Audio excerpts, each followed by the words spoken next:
복음의 은혜와 감동이 흘러 넘치는 성도, 가정, 그리고 교회 되기를 소망하는 마음으로 금년 한 해 동안 마가복음을 강해를 시작하겠습니다. 우리가 어떤 사람이나 물건의 모습을 정확히 파악하기 위해서는 여러 관점에서 바라보는 것이 필요합니다.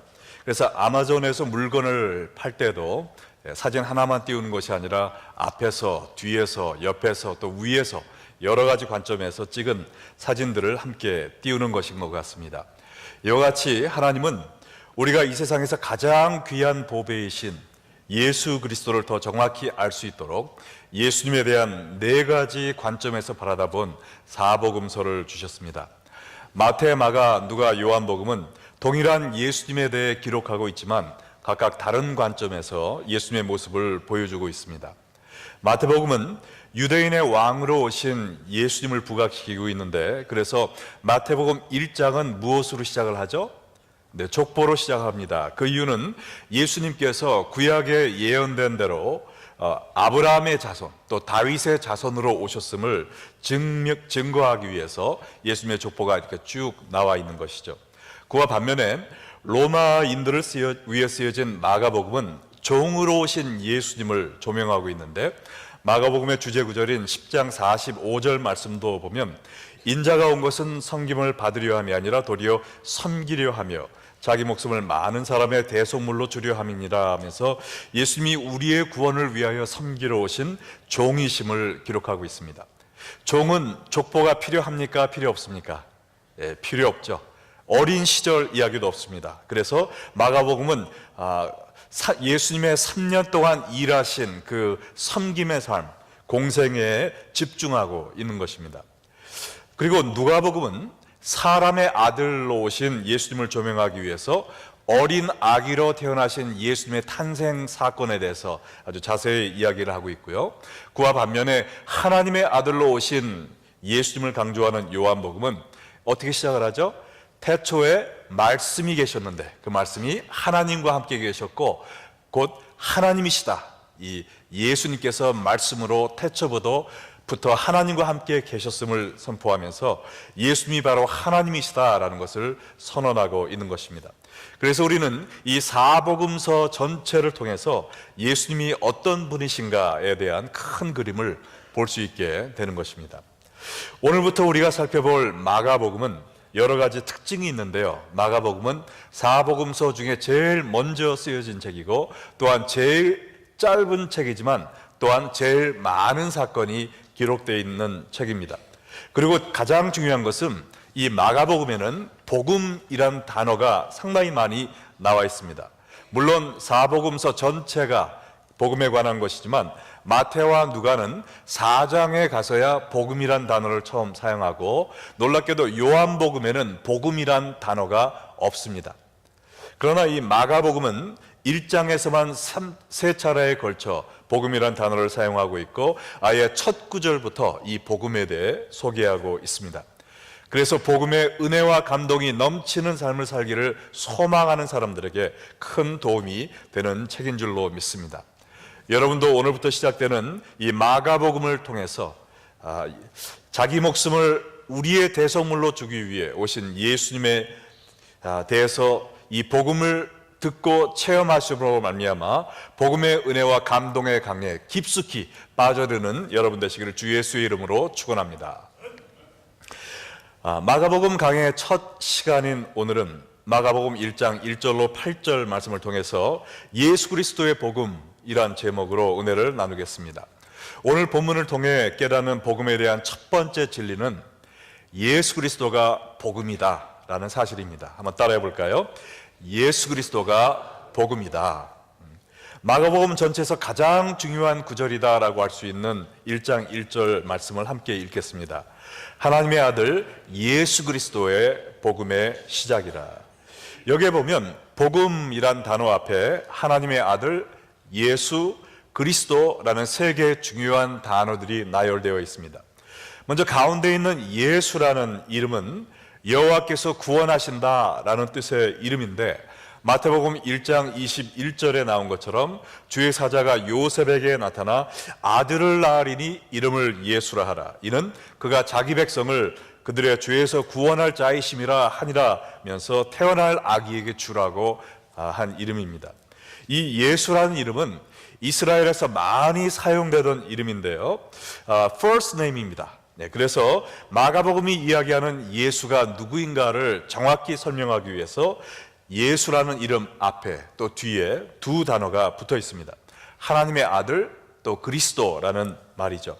하나님의 아들은 우리를 구원하기 위해 오신 예수님이 바로 하나님이심을 설명해 주고 있고요, 그리스도라는 것은 기름 부은 자라는 뜻인데 또 왕이란 뜻을 갖고 있는 타이틀입니다. 히브리어로는 메시아라고 하죠.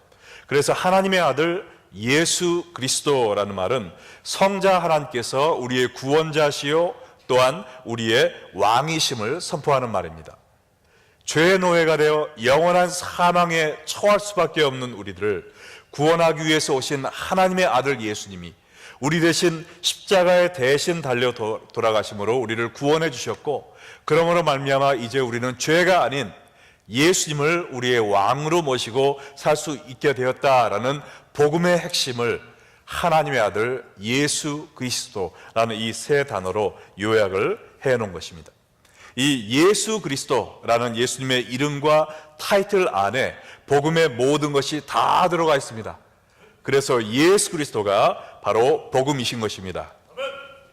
복음이란 단어는 헬라어로 유앙겔리온이라고 하는데요, 이 말은 원래 좋은 소식이라는 뜻입니다. 특히 로마 황제가 전쟁에서 승리하였을 때 전쟁의 소식을 애타게 기다리는 성의 백성들에게 전령을 보냅니다. 그럼 전령이 말을 타고 흰 먼지를 휘날리며 막 뛰어가죠. 전령이 온다라는 소식을 듣고 성벽에 사람들이 다 까맣게 모여듭니다. 그때 이 전령이 도착하기도 전에 먼 거리에서 이 로마 황제가 우리를 적군의 손에서 구원해 주었다, 우리는 살았다라는 이 모든 것을 한마디로 요약해서 외친 그 선포가 유앙겔리온이었다는 겁니다. 그러면 성 안에 있는 백성들이 야호를 부르면서 환호성을 해야 됐겠죠. 그래서 로마 사람들은 복음 혹은 유앙겔리온이라는 말을 들었을 때 로마 황제를 제일 먼저 떠올렸고, 복음은 로마 황제의 복음이라는 것으로 이해를 했었습니다. 예수님이 태어나셨을 때 이 아우구스투스라는 로마 황제의 압제 밑에 이스라엘이 놓여 있었는데요, 그 당시에는 이 아우구스투스 황제를 구원자라고 불렀고 또 신이라고 불렀으며 그의 출생이 복음의 시작이다라고 이야기를 했습니다.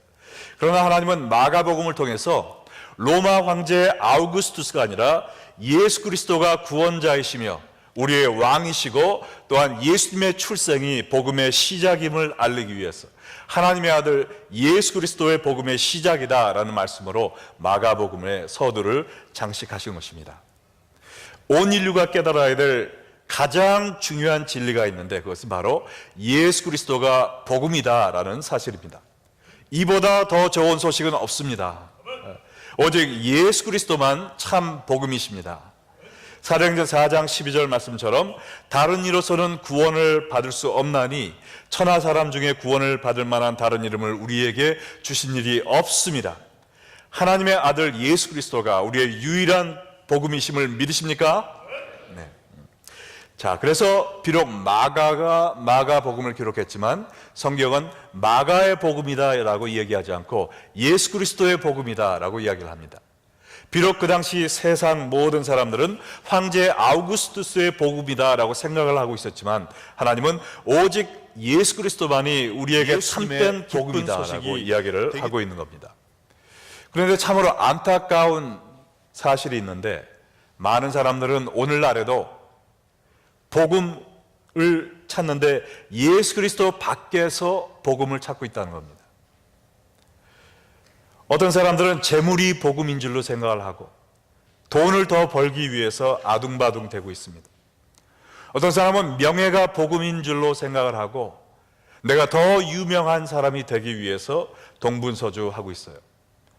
어떤 사람은 이 세상의 쾌락이 나에게 참된 기쁨을 주는 복음인 줄로 생각하고 여기저기 쫓아다니며 이 세상에 죄에 빠져드는 삶을 살고 있습니다.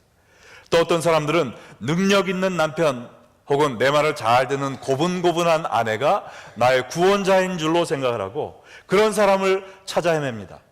그리고 내가 결혼한 배우자가 그런 사람이 아니란 것을 깨달게 되었을 때 내 인생은 망했다라고 낙심에 빠져 오히려 탈출구를 찾으려고 합니다. 그러나 우리가 깨달아야 되는 중요한 사실이 있는데, 이것은 예수님 밖에서는 복음을 찾을 수가 없다는 겁니다.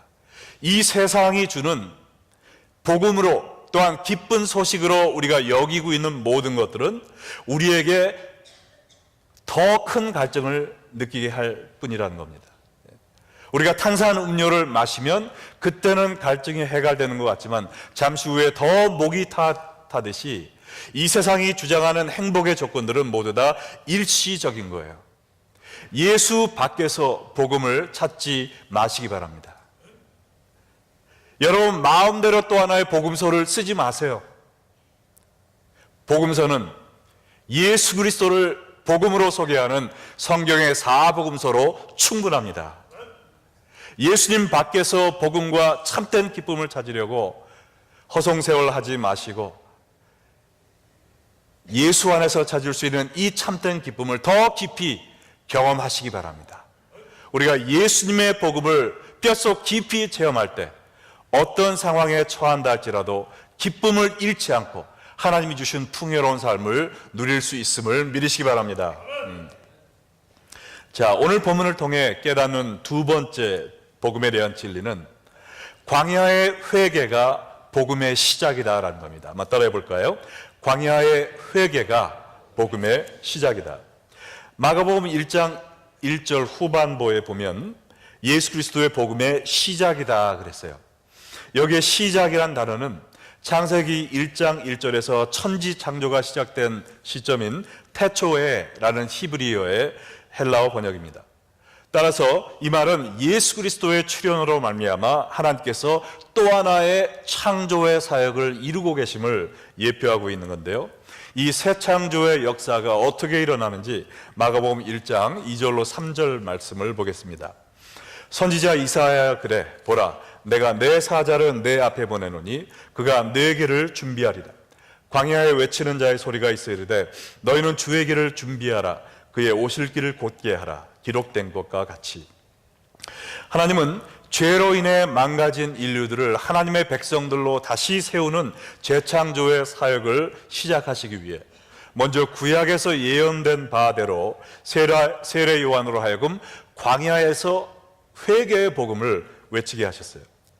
그 당시 로마 황제의 복음은 고관 대신들을 통해서 왕국에서 공식적으로 선포되었지만 이 예수 그리스도의 복음은 세례 요한을 통해서 광야에서 전파되기 시작했습니다.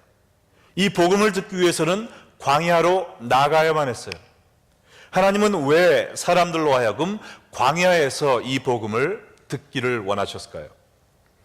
이스라엘의 광야는 강수량이 적어서 마실 물도 없고 농사도 지을 수 없는 곳이었습니다. 낮에는 사막의 불볕더위가, 그리고 밤에는 살을 애는 듯한 추위가 몰아닥치는 곳입니다. 그곳에는 호텔도 식당도 문화시설도 없어요. 그것은 한마디로 하나님의 도움이 없이는 한시도 살아갈 수 없는 곳입니다. 유대 광야는 최고 더울 때는 170도까지 올라가는 거예요. 그리고 아무리 그늘을 찾아 헤매봤자 나무가 없습니다. 풀포기도 없어요. 얼마 전에 말씀드렸던 것처럼 광야 체험을 한다고 나갔던 청년이 길을 잃고 헤매다가 5시간 만에 쓰러져 죽는 일이 바로 수개월 전에 유대 광야에서 있었습니다. 마치 출애굽 후 이스라엘이 40년간 광야에 살면서 매일의 양식과 물을 얻기 위해서 하나님만을 의지해야 했던 그곳이 광야라는 거예요. 또 낮의 뙤약빛을 피하고 밤의 한기를 피하기 위해서 하나님이 보내주신 구름기둥과 불기둥을 의지해야만 했던 것이 광야라는 것이죠. 광야라는 것은 바로 하나님의 은혜 없이는 제가 살 수 없습니다라는 이 겸손한 고백을 하는 곳입니다. 내가 아직도 나의 의를 내세우고 남들과 나를 비교하면 나는 저 사람보다는 나은 사람이야 얘기하며 내 자신을 믿을 때 우리는 그리스도의 복음을 경험할 수가 없습니다. 내 은행에 있는 재물과 이 세상의 명예를 의지하면서 또한 쾌락을 추구하며 살아가는 사람은 그리스도의 복음의 진가를 경험할 수가 없다는 거예요. 이 복음을 경험하기 위해서는 먼저 광야로 나아가야 됩니다. 주님, 제가 주님의 도움이 없이는 살 수가 없습니다. 저의 목을 조르고 있는 이 죄악의 권세에서 벗어날 힘이 없습니다. 사방에서 몰려오는 여러 가지 문제와 이 낙심을 주는 어려운 일들을 제가 극복할 힘이 없습니다. 오직 주님 안에서만 저는 살 수 있음을 믿습니다. 주여, 저를 살려주시옵소서. 저를 불쌍히 여겨주시옵소서. 주님 한 분만을 의지하는 그 자리에 나아간 것, 그것이 바로 광야에 나아가는 성도의 모습입니다. 하나님은 오늘 이 시간에도 여러분이 하나님 앞에 광야를 헤매이는 성도의 심정으로 나오기를 원하세요. 여러분 가운데 하나님이 신경 쓸 일도 많으시는데 내 문제들까지 하나님께 안겨드리고 싶지 않아. 그리고 하나님이 나의 사소한 문제들까지 관심을 가지시겠어? 라는 생각을 가진 분이 있을지 모르겠지만 하나님은 여러분이 광야에서 여러분의 모든 문제를 들고 하나님께 찾아 나오기를 기다리고 계십니다. 예레미야 2장 2절에 보면 가서 예루살렘의 귀에 외칠지니라 하나님의 말씀입니다. 여호와께서 이와 같이 말씀하시기를 내가 너를 위하여 내 청년의 때의 인애와 내 신혼의 때의 사랑을 기억하노니 곧 씨 뿌리지 못하는 땅 그 광야에서 나를 따랐음이니라 라고 이야기하고 있습니다. 이 구절은 지난주 신년 다니엘 기도회에서 우리 이지웅 목사님을 통해서 들었던 말씀인데요, 하나님은 이스라엘과 데이트하던 시절, 또 이스라엘과 그 신혼의 사랑을 만끽하던 시절을 그리워하고 계시다는 구절입니다. 근데 언제가 이스라엘과 하나님의 신혼 생활이었냐라는 것이죠.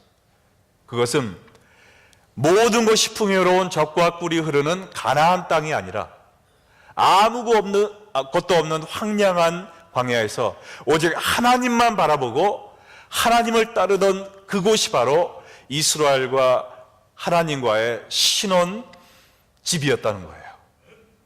우리의 최대 행복은 내가 원하는 모든 것을 갖는 그 자리에 이르는 것이 아닙니다. 우리가 최대의 기쁨을 누릴 수 있는 것은 나의 모든 필요를 들고 하나님께 나아가는 그 신앙의 자세를 갖는 그 자리인 것으로 믿으시기 바랍니다. 여러분도 하나님과의 첫사랑을 회복하기 원하십니까? 예수님과 뜨거웠던 그 사랑을 다시 불태우기 원하십니까? 그렇다면 광야로 나아가시기 바랍니다. 나는 이 정도면 내가 쌓아놓은 재물 믿고 살아도 돼. 나는 아직도 건강해. 나는 아는 사람이 많아. 이 정도면 내가 성경 많이 알지. 이 정도면 하나님 잘 섬기고 있지. 나를 믿는 그 궁궐에서 나오셔서 하나님 없이는 살아갈 수 없습니다 라는 간절한 마음으로 겸손히 주 앞에 엎드리는 광야로 나아가시기 바랍니다. 하나님은 광야에서 엎드리는 사람들을 만나주시는 주님이심을 믿으시기 바랍니다. 세례 요한이 광야에 나온 사람들에게 무엇을 요구했는지 마가복음 1장 4, 5절을 보시기 바랍니다. 세례 요한이 광야에 이르러 죄사함을 받게 하는 회개의 세례를 전파하니 온 유대 지방과 예루살렘 사람이 다 나아가 자기 죄를 자복하고 요단강에서 그에게 세례를 받더라. 광야에 나온 사람들이 들어야 했던 메시지는 죄사함을 받게 하는 회개의 세례였습니다. 원래 구약 시대에도 이 세례 의식이 있었는데요, 이것은 이방인들이 유대교로 개종할 때 거쳐야 되는 의식이 바로 세례였습니다. 근데 이 세례 요한은 구약에도 있었던 이 의식에 새로운 의미를 부여시켰는데 그것은 이방인뿐 아니라 유대인들도 하나님 앞에 나와 죄사함을 받아야 된다는 겁니다. 나는 의인이야, 나는 율법을 받은 선민이야 하면서 남들만 손가락질을 하던 유대인들이 주여 제가 죄인입니다. 저를 용서하여 주시옵소서라고 회개하며 나오는 것이 바로 물세례였다는 것입니다. 광야와 같이 곤핍한 자신의 영혼을 하나님 앞에 고백하며 주여 저를 불쌍히 여겨 주시옵시고 저를 이 죄악의 손아귀에서 구원하여 주시옵소서라며 나아가는 의식이 바로 세례였다는 겁니다. 이 메시지를 들은 유대인들은 어떻게 반응했습니까? 오늘 말씀해 보니까 예루살렘과 온 유대 지방에서 몰려들었다고 그랬어요. 그래서 자기들의 죄를 자복하고 요단강에서 세례를 받았다고 했습니다. 죄를 자복한다라는 것은 단순히 자기의 죄를 고백하는 거기에서 끝나는 것이 아니라 가슴을 찢는 듯한 자복하고 통회하는 심정을 이야기하는 말입니다. 그리고 이 참된 내적의 변화를 외적으로 세례의 의식을 통해서 표현한 것이죠. 세례를 통해 죄사함을 받은 것이 아니라 회개를 통해 죄사함을 받고 그것을 세례로 표현한 것입니다. 그래서 세례 요한은 회개하지 않고 세례받으러 나온 바리새인과 사두개인들에게 뭐라고 했습니까? 마태복음 3장 7, 8절에 나온 것처럼 요한이 많은 바리새인들과 사두개인들의 세례 베푸는 데를 오는 것을 보고 이르되 독사의 자식들아 누가 너희를 가르쳐 임박한 진노를 피하라 하더냐 그러므로 회개에 합당한 열매를 맺으라 라고 선포했던 것입니다. 참된 회개는 주님 제가 어제 이걸 잘못했고요 오늘은 이걸 잘못했고요 그냥 고주할매주할 하나님 앞에 보고로 끝나는 것이 아니에요. 내 마음을 찢는 것입니다. 가슴을 찢는 듯한 아픈 마음으로 자복하고 통회하며 주 앞에 울부짖는 변화가 있어야 됩니다. 거기에 또한 삶이 변화되는 회개의 열매가 맺어져야 된다는 것입니다. 여러분 가운데 회개를 아무리 내가 뜨거운 눈물을 흘리면서 해도 또 죄를 질 텐데 내가 회개는 해서 뭐하나 라는 생각을 하실지 모르겠는데요. 회개는 한마디로 얘기하면 넘어진 자리에서 일어나는 겁니다. 우리가 길을 걷다 넘어질 수 있어요. 그러나 넘어진 그곳에 계속 누워있는 것은 안 됩니다. 넘어졌으면 하나님 앞에 회개하고 또 일어나야 돼요. 그래서 성경은 의인은 7번 넘어져도 8번 일어나느니라 그랬어요. 넘어지지 않는 자가 의인이 아닙니다. 넘어진다 할지라도 다시 일어나는 자가 의인인 줄로 믿으시기 바랍니다. 비록 우리가 또 죄 지을 것을 알지만 내가 죄를 지음으로 하나님의 마음을 아프게 한 것을 통회하고 자복하며 회개하고 주의 뜻대로 다시 일어나 하나님의 말씀을 향해 나아가는 것, 그것이 참된 회개의 열매입니다. 여러분은 이 광야의 회개를 경험하셨습니까? 주님이 없이는 살 수 없습니다. 주님만이 저의 구원자이시요 왕이시고 주인이십니다. 주님, 저를 이 죄악의 권세에서 구원하여 주시옵소서. 주님께 호소하며 절규한 참된 회개의 삶을 살고 계십니까? 우리는 이 광야의 회개를 통해 우리 예수 그리스도의 복음을 체험하게 되는 것입니다. 나는 의인이야, 나는 저 사람보다 나아, 이러한 교만한 생각을 다 던져버리시고 겸손한 마음으로 주님만이 주실 수 있는 이 복음의 생수를 경험하기 위해 광야로 나아가 주 앞에 회개하며 매달리는 여러분 되시기를 주의 이름으로 축원합니다. 자, 그러면 이 광야의 회개를 경험한 우리는 어떻게 살아야 될까요? 오늘 본문을 통해 배울 수 있는 세 번째 복음에 대한 진리인데요, 광야의 소리가 복음의 삶이다 라는 겁니다. 한번 따라해 볼까요? 광야의 소리가 복음의 삶이다. 자, 이미 예수 그리스도의 복음을 경험하고 그 복음의 감격에 충만하여 살았던 세례 요한은 어떠한 삶을 살았습니까? 광야에 외치는 자의 소리가 되었다라고 이미 읽었잖아요. 구체적으로 어떻게 그렇게 살았는가? 마가복음 1장 6절에 보니까 요한은 낙타 털옷을 입고 허리에 가죽띠를 띠고 맥두기와 석청을 먹더라 그랬어요. 이거는 한마디로 자기 부인의 삶을 이야기하는 겁니다. 여러분, 낙타 털 옷 그리고 가죽으로 이렇게 좀맨, 그것이 그 당시 최신 유행 스타일이었기 때문에 세례 요한이 그렇게 입었을까요? 아니죠. 가난한 사람들이 겨우 창피와 추위를 가릴 만한 그런 거였어요. 무엇을 먹었습니까? 메뚜기와 석청을 먹었다고 그랬어요. 광야에서 겨우 찾을 수 있는, 겨우 죽지 않을 만큼만 허기를 채울 수 있는 음식이 메뚜기였어요. 그리고 석청은 돌 틈에서 나는 야생꿀입니다. 그걸 채취하기 위해서 벌한테 얼마나 쏘였겠어요. 여러분, 세례요한이 이렇게 살 수밖에 없었을까요? 수많은 사람이 세례요한한테 나와서 은혜 받고 회개했는데 세례요한에게 식사 대접하기 원하는 사람조차 없었을까요? 저하고 가서 좀 제가 옷 한 벌 사드릴게요, 그렇게 이야기하는 사람이 없었을까요? 세례요한이 얼마든지 이 세상의 모든 것을 누리며 살 수 있는 명예와 또 그를 따르던 군중들이 있었지만 그럼에도 불구하고 세례요한은 이 땅에 소망을 두고 살지 않았다는 겁니다. 저 천국을 바라보며 살았다는 것이죠. 주를 위해서 내가 어떠한 핍박과 어려움도 경험하고 감수할 자세가 되었다라는 것을 보여주고 있는 것입니다. 이 세례요한은 복음의 은혜를 체험하고 이 땅에서 나그네의 삶을 사는 거예요. 여러분, 여행 떠날 때 집 세간살이 다 갖고 가십니까? 유월에다 다 싣고 플로리다 가서 3일 있다 오는 사람 없잖아요. 여행자의 모습은 그 특징 중에 하나는 짐이 가볍다는 거예요. 그냥 옷 몇 개면 됩니다. 그거면 충분한 거예요.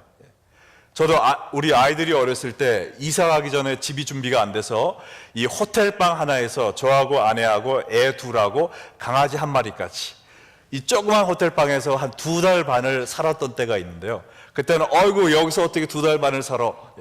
모든 짐들은 다 트럭에 실어가지고 스토리지에 놓고 한 달, 2달 지나니까요, 스토리지에 뭐가 있는지 생각도 안 나요. 필요도 없더라고요. 아, 그거 없어도 충분히 살겠다라고 느끼더라고요. 근데 우리가 이 세상 사람들을 쫓아가다 보니까 이것도 필요하고 저것도 필요하고 이 세상에 우리의 왕국을 건설하며 살다가 복음의 삶을 놓칠 때가 너무나도 많이 있습니다. 여러분, 잘 아시는 우리 옛날 그 복음성가 있잖아요. 죄 많은 이 세상은 내 집안이요, 내 모든 보안은 어디에 있어요? 저 천국에 있네. 저 천국 문을 열고 나를 부르네. 나는 이 세상에 정들 수 없도다. 뭐 박수까지 진짜 박수 받으려고 하고 아니고요. 오주린 같은 친구 없도다. 거기서 끝날게요. 이것이 바로 복음의 삶을 사는 성도의 모습입니다. 물론 하나님은 너무나 사랑이 많으셔서 우리가 하나님의 나라와 그의 의를 구할 때 이 모든 것을 더해 주신다고 그랬어요. 우리의 일용할 양식을 주십니다. 그러나 우리는 이 세상에서 어떠한 어려움이 우리를 기다리고 있다 할지라도 우리의 본향은 천국에 있기 때문에 여기엔 잠시 거쳐 지나가는 것이기 때문에 이 땅에서 부귀영화와 모든 명예를 누리려고 노력하는 것이 아니라 모든 보화를 천국에 쌓아놓고 이 땅에서는 나를 부인하며 주의 영광을 위해 살아가는 그것이 복음의 은혜와 감동에 충만한 복음의 삶을 사는 사람의 모습이라고 믿습니다. 7절에 보면 이 복음의 삶을 사는 사람의 모습이 또 하나 나와 있는데 그것은 겸손의 삶이에요. 들러리의 삶입니다. 내가 주인공이 되는 것이 아니라 예수님에게만 영광을 돌리는 삶이죠. 그가 전파하여 이르되 나보다 능력 많으시니가 내 뒤에 오시나니 나는 굽혀 그의 신발끈을 풀기도 감당하지 못하겠느니라. 마치 결혼식에서 들러리들이 자기들이 돋보이려고 하는 것이 아니라 신랑과 신부를 멋있게 보이기 위해서 옆에서 잔심부름만 열심히 하듯이 우리는 우리의 명예와 우리의 영광을 위해서 이 땅에 있는 것이 아니라는 것이죠. 하나님의 영광을 위해 있는 것입니다. 우리의 구원자 되신 예수님에게 스팟라이트를 비추는 하나의 심부름꾼에 지나지 않는 거예요.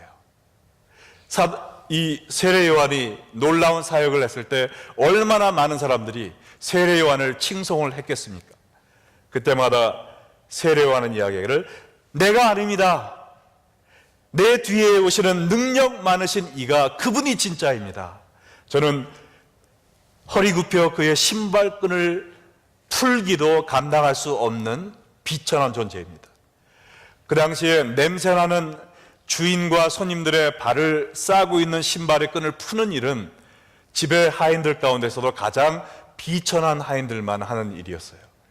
그러나 이 세례요한은 자기를 예수님에게 비교할 때 나는 감히 그 일조차도 할 수 없을 만큼 낮은 존재라는 이야기를 한 거예요. 그리고 예수님이 잘 되고 많은 사람들이 예수님에게 간다는 이야기를 듣고 뭐라고 그랬습니까?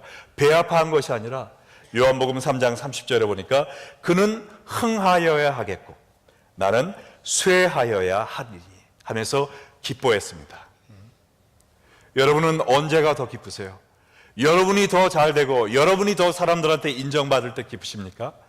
아니면 내가 오해받고 내가 사람들한테 짓밟힌다 할지라도 예수 그리스도의 이름이 더 드높임을 받을 때 더 기뻐하십니까? 정말 우리는 주인공의 삶이 아니라 들러리의 삶을 살아야 될 줄로 믿습니다. 내가 주를 위해 이것도 했고 저것도 했고 나 좀 알아주세요. 내가 이걸 했습니다. 나 좀 칭찬해 주세요. 그게 아니라 나는 점점 사라지고 나는 점점 쇠하여지고 내 이름은 점점 사람들의 기억에서 잊혀진다 할지라도 오직 예수님의 이름만 기억되면 기뻐 뛰며 춤추며 행복해하는 여러분과 제가 되기를 주의 이름으로 축원합니다. 그래서 1장 8절에도 보면 이 세례 요한은 전적으로 예수님에게 스팟라이트를 비췄습니다. 사람들이 자기의 세례, 자기의 메시지에 큰 감명을 받고 나와서 칭찬할 때 나는 너에게 물로 세례를 베푸는 것밖에 안 되지만 오시리 그는 너에게 성령으로 세례를 베푸시리라 하면서 예수님에게 모든 스팟라이트를 비췄습니다. 요한의 세례는 이 물 세례는 그리스도의 사역을 준비하는 것밖에 아니라는 거예요. 성령 세례는 그리스도의 사역의 완성이라는 것이죠. 이 물 세례를 통해서는 사람이 물 속으로 들어가는 것밖에 없습니다. 그러나 이 성령 세례는 성령이 사람들 안으로 들어가는 삶의 변화가 일어나는 거예요. 물 세례를 통해서 우리가 구원받지 못합니다. 그러나 이 성령 세례는 우리가 구원받았다는 증거입니다. 그러므로 이 세례 요한은 자기 자신은 점점 십자가 뒤에 감추고 오직 예수님께만 모든 초점을 돌리는 그러한 삶을 사는 거예요. 복음의 은혜를 경험한 우리도 이러한 사명을 완수하는 삶을 살아야 될 줄로 믿습니다. 베드로전서 3장 15, 16절에 우리의 사명이 요약되어 있다고 볼 수 있는데요. 너희 마음에 그리스도를 주로 삼아 거룩하게 하고 복음을 체험하는 삶이죠. 예수님을 우리의 주요, 구원자요, 왕으로 모시는 삶입니다.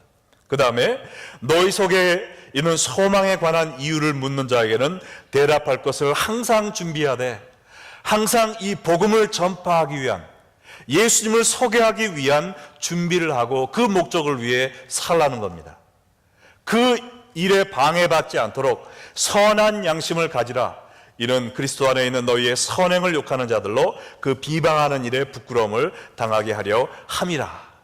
나의 잘못된 삶을 통해 예수님을 증거하는 그 일에 누가 되지 않도록 항상 회개의 열매를 맺으며 살라는 것입니다. 이것이 복음의 은혜에 감격하여 그 감동을 가지고 사는 사람의 모습인 줄로 믿습니다. 예수님을 나의 구세주요 나의 왕으로 모시고 오직 예수님을 증거하는 그 일을 위해 모든 심혈을 기울이고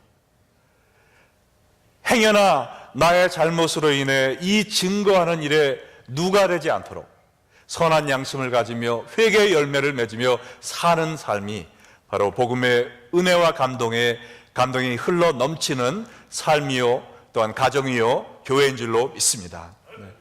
여러분, 이 세상에서 가장 위대한 하나님의 종이 누구일까요? 우리 교회에서, 이 시카고에서 이 세계에서, 현대사회에서 하나님이 원하시는 가장 위대한 하나님의 종이 누구일까요? 그 사람은 물론 예수님이 우리에게 본을 보여주셨지만 우리가 따라야 될 그 길은, 와, 저 사람 좀 봐, 저 사람을 통해서 이렇게 놀라운 일이 일어났네, 와, 저 사람 참 능력 많네, 저 사람을 통해서 이렇게 수많은 사람이 세례받았네, 나의 사역의 성공으로 인하여 남에게 인정받는 사람이 아니라 세례 요한처럼 광야에 외치는 소리로 예수님에 대해서 선포하고, 소리는 어떻게 됩니까? 온데간데 없이 바람과 함께 사라지는 거예요. 누가 외쳤는지도 알지 못하도록 사람들의 뇌리 속에 오로지 예수님만 바라보고 예수님에게만 열광할 수 있도록 나의 사명을 다하고 나는 조용히 사라지는 그 사람이 바로 하나님이 찾고 계신 복음의 은혜와 감격의 그 감동에 흘러 넘치는 삶을 사는 사람인 줄로 믿습니다. 여러분, 우리 레이크뷰 언약교회는 사람이 각광받지 않는 교회가 되길 바랍니다. 오로지 예수님만 초점이 되는 교회가 되길 바랍니다. 우리가 밖에 나가 전도를 하고 우리 교회 얘기를 할 때도 정말 어떤 사람에 대해서 얘기하보다는 예수님이 우리 교회를, 우리 부족한 사람들 통해서 어떤 일을 이루고 계신지 십자가만 증거하고 예수님만 증거하고, 그래서 우리 교회의 이름은 기억하지 못할지라도 사람들 마음속에 예수 그리스도를 향한 뜨거운 사랑이 불타오르게 만드는 이러한 증인의 삶을 사는 여러분과 제가 되기를 주의 이름으로 축원합니다. 네. 이것이 바로 복음입니다. 예수 그리스도가 복음이에요. 예수 그리스도 외에는 없습니다. 모두 다 가짜예요. 일시적이에요. 예수 안에서 복음, 참된 기쁨을 찾는 자는 모든 것을 이겨낼 수 있습니다. 이것을 경험하기 위해서는 한 번이 아니라 우리가 날마다 광야로 나아가서 주님 없이는 살 수 없습니다. 주여 저를 용서하여 주시옵소서 라는 마음으로 예수 그리스도의 복음만 의지하며 살아야 됩니다. 그리고 이 복음의 은혜를 체험한 후에는 내 자신의 명예와 영광을 위해 사는 것이 아니라 오직 모든 사람을 예수님께로 인도하고 나는 온데간데 없이 사라지는 이 광야에 외치는 소리로 살다가 하늘나라에 부름받는 여러분과 제가 되기를 주 예수의 이름으로 축원합니다. 다 함께 기도하시겠습니다.